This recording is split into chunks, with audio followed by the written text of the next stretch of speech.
हाँ, चाइना नहीं है बेटा। भारत दुनिया का सबसे बड़ा बॉक्साइट उत्पादक है ऑस्ट्रेलिया।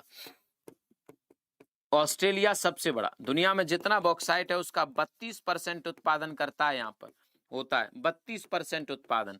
और अगर भंडारण की बात करें तो दुनिया में जितना भी भंडार है और बॉक्साइट का, उसका 40% ऑस्ट्रेलिया में है, उसका 40% ऑस्ट्रेलिया में है। तो आपका राइट आंसर हो जाएगा बेटा यहाँ पर ऑस्ट्रेलिया, आपका सही जवाब। अगला प्रश्न है, कह रहा है कि दीघा निकाय क्या है। क्या पूछ रहा है? कह रहा है दीघा निकाय क्या है? जैन ग्रंथ है, ब्राह्मण पुस्तकें हैं, बौद्ध ग्रंथ है या उपनिषद है? दीघा निकाय क्या है?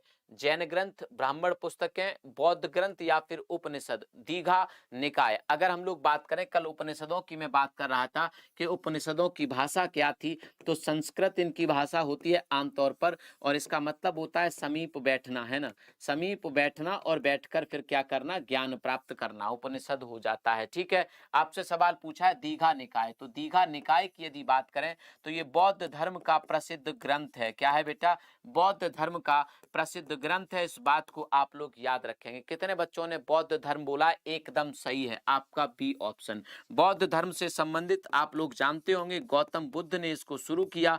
गौतम बुद्ध, है ना, गौतम बुद्ध जिनका जन्म 563 ईसा पूर्व में लुम्बिनी में हुआ था, ईसा पूर्व में, और अगर मृत्यु की बात करें तो 483 ईसा पूर्व में, है ना, कुशीनारा, 483 ईसा पूर्व में कुशीनारा बाल को। अगले सवाल पर आ जाते हैं, तो राइट आंसर यहाँ पर आपका बौद्ध ग्रंथ हो जाएगा। अगला है, निम्नलिखित में से किस ग्रह को अप्रत्यक्ष ग्रह अर्थात बील्ड प्लेनेट के नाम से जाना जाता है? बहुत बढ़िया सवाल है। बील्ड प्लेनेट के नाम से हम लोग किसे जानते हैं? 4 ऑप्शन आप लोगों के सामने हैं। अगर हम लोग बात करें बील्ड प्लेनेट या अप्रत्यक्ष ग्रह की, तो हम लोग शुक्र ग्रह को, किसको? वीनस को, शुक्र ग्रह को, शुक्र ग्रह की यदि बात करें तो इसे पृथ्वी की बहन भी कहा जाता है। क्या कहते हैं हम लोग? ट्विन कहते हैं, पृथ्वी की बहन या पृथ्वी की जुड़वा कहा जाता है इसको। इस बात को आप लोग याद रखेंगे, पृथ्वी की बहन या पृथ्वी की जुड़वा कहा जाता है इसको, पृथ्वी की जुड़वा कहा जाता है इसको, क्योंकि ये आकार में पृथ्वी के बराबर है ना। आकार में क्या है बेटा? ये पृथ्वी के बराबर है। इस बात को आप लोग याद रखेंगे। क्या हो जाएगा आपका? ये आकार में पृथ्वी के बराबर है, इसीलिए हम उसे क्या कहते हैं? इसीलिए इस बात को आप लोग याद रखेंगे कि हम इसे क्या कहते हैं बेटा? इसीलिए हम इसको क्या कहते हैं? पृथ्वी की बहन कहते हैं। इस बात को भी आप लोग याद रखेंगे फटाफट से।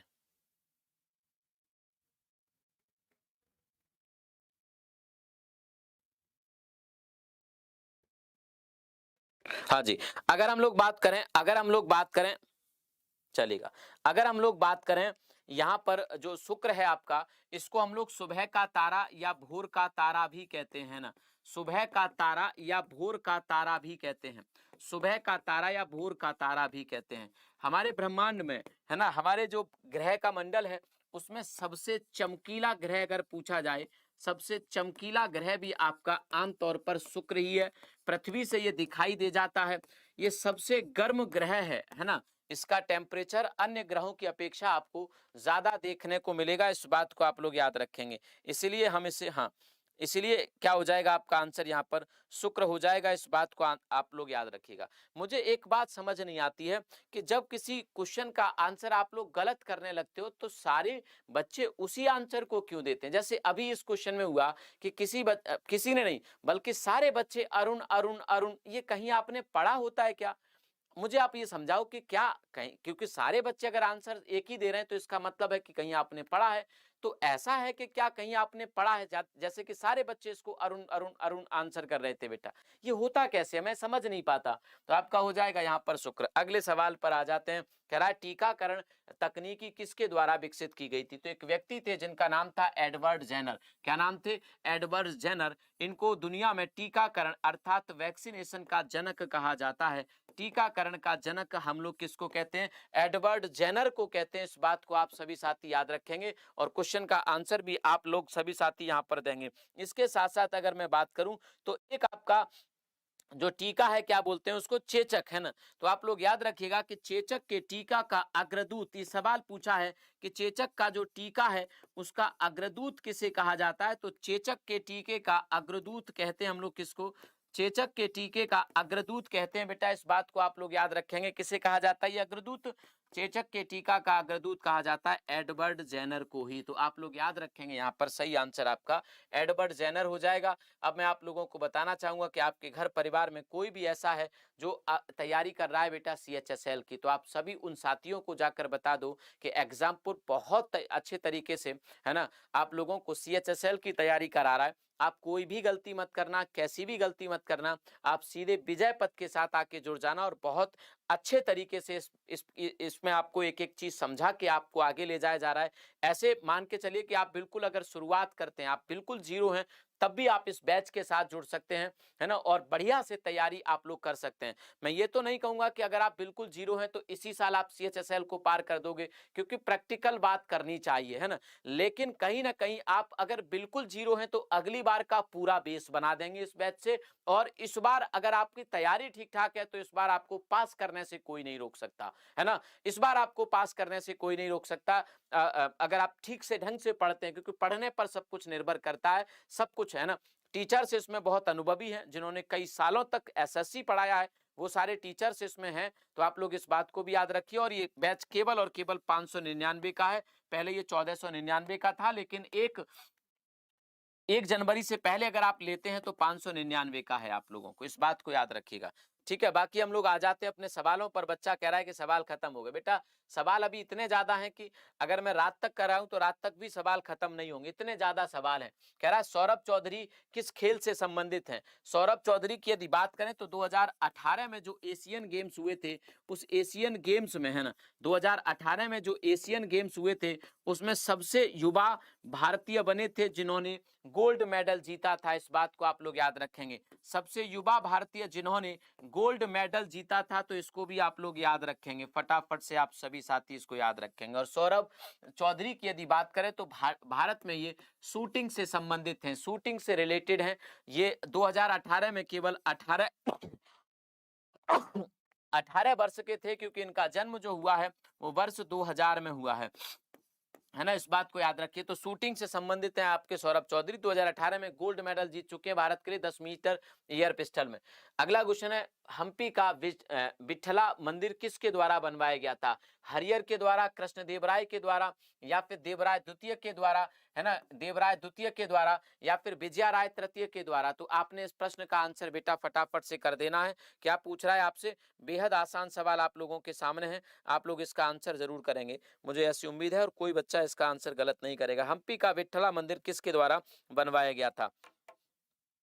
हम्पी का विठला मंदिर आपका, या इसको बिताला मंदिर भी कहते हैं, है ना, इसको बिताला मंदिर भी कहते हैं। आप लोग बता दीजिए आपका सही आंसर यहाँ पर क्या हो जाएगा। हाँ चलेगा। ये जो मंदिर है भगवान विट्ठल या भगवान विष्णु के लिए समर्पित है ना, भगवान विट्ठल या भगवान विष्णु के लिए समर्पित है। और कहते हैं कि 15वीं शताब्दी में, कब, 15वीं शताब्दी में इस मंदिर का निर्माण करवाया था किसने, देवराय द्वितीय के द्वारा। ठीक है, देवराय द्वितीय के द्वारा। कृष्ण देवराय आ रहा है, एक बच्चे का आंसर ठीक है बस, है ना, एक बच्चे का आंसर ठीक है। और आपको लगता है ना कि परीक्षा में से आसान सवाल आएंगे, तो गलत लगता है आपको, बेहद गलत लगता है। ब्लू माउंटेन पीक भारत के किस राज्य में स्थित है। बहुत बढ़िया सवाल, मिजोरम, त्रिपुरा, मणिपुर या फिर Assam. Blue mountain peak Bharat के किस राज्य में स्थित है। हाँ जी, ब्लू माउंटेन पीक भारत के किस राज्य में स्थित है। अतिशीघ्र इस क्वेश्चन का आंसर आप लोग कर दीजिए। अगर ब्लू माउंटेन पीक पूछा गया है तो बताइए भैया। मैंने आपको एक बार बताया था कि ये जो इसका दूसरा नाम है वो फवंग पुई। क्या नाम है इसका दूसरा नाम, इसको फवंग पुई पीक के नाम से भी जाना जाता है। इसकी ऊंचाई लगभग 2157 मीटर है। कितनी है, 2157। इसको फवंग पुई, ये सवाल दूसरी बार आप लोगों को करा रहा हूं, पहले भी आप लोगों के साथ इस सवाल को मैं कर चुका हूं, और दूसरी बार इस सवाल को आप लोग कर रहे हैं। और अगर बात करें कहां पर है, तो आप याद रखिएगा कि मिजोरम में है। ब्लू माउंटेन पीक आपका कहां पड़ेगा, मिजोरम में है। अगला प्रश्न आपके सामने कह रहा है, भारत के राष्ट्रपति के निर्वाचक मंडल में निम्नलिखित में से कौन नहीं होते। आप सब जानते हैं कि राष्ट्रपति का निर्वाचक मंडल आर्टिकल 54 है, आर्टिकल 54 है। कौन सा है, आर्टिकल 54, जिसमें लोकसभा के निर्वाचित सदस्य और राज्यसभा के निर्वाचित सदस्य के साथ साथ विधानसभाओं के निर्वाचित सदस्य। तो लोकसभा और राज्यसभा के निर्वाचित ठीक है, राज्यों की विधान परिषद नहीं, विधान परिषद के सदस्य राष्ट्रपति के चुनाव में नहीं होते, और इसलिए सेकंड वाला आपका कट जाएगा। दिल्ली के होते हैं, पुदुचेरी के भी होते हैं, है ना, विधानसभाओं के सदस्य तो होते ही होते हैं, निर्वाचित तो सबके होते हैं विधानसभाओं के, ठीक है, बाकी राज्यों की विधान परिषदों के सदस्य नहीं होते। अगला क्वेश्चन है 1948 में भारतीय परमाणु ऊर्जा आयोग है ना, ईईसी, इसके प्रथम अभिकर्ता थे कौन? नेहरू जी। अब आपको बताना है 1948 में भारतीय परमाणु ऊर्जा आयोग एईसी इसे कहते हैं, की स्थापना किसने की थी? पीके अयंगर ने की थी, विक्रम साराभाई ने, ए आर श्रीनिवासन ने, या होमी भाभा ने? बहुत बढ़िया सवाल आप लोगों के सामने है। तो आप लोगों को बताना इसका क्या आंसर हो जाएगा बेटा। आप लोगों के सामने सवाल है, किसने इसकी स्थापना की थी?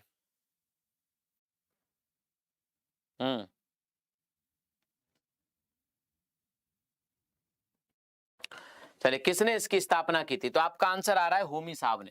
तो याद रखेंगे 1 मार्च 1948 को होमी जहांगीर भाभा ने भारत में नींव रखी थी भारतीय परमाणु ऊर्जा आयोग की, है ना। अगले सवाल पर आ जाते हैं। अगला प्रश्न है, कह रहा है क्रिप्स मिशन के प्रस्तावों को आगे की तारीख का चेक या पोस्ट डेटेड चेक किसने कहा था? पोस्ट डेटेड चेक का मतलब है कि भैया जो डेट निकल चुकी है, अगर डेट निकल गई और तब आपको चेक दिया जाए तो बैंक क्या आपको पैसे देगा? बिल्कुल नहीं देगा। तो इन्होंने कहा कि ये तो पोस्ट डेटेड चेक है, ये तो बहुत पहले हो जाना चाहिए, अब नहीं होगा ये काम, है ना। अब तो हमें क्या चाहिए भैया? आजादी चाहिए। तो पोस्ट डेटेड चेक किसको कहा था, किसने कहा था? अबुल कलाम आजाद ने, पटेल साहब ने, गांधी जी या अम्बेडकर साहब ने? तो आप लोग याद रखेंगे महात्मा गांधी साहब ने आगे की तारीख का चेक या पोस्ट डेटेड चेक कहा था।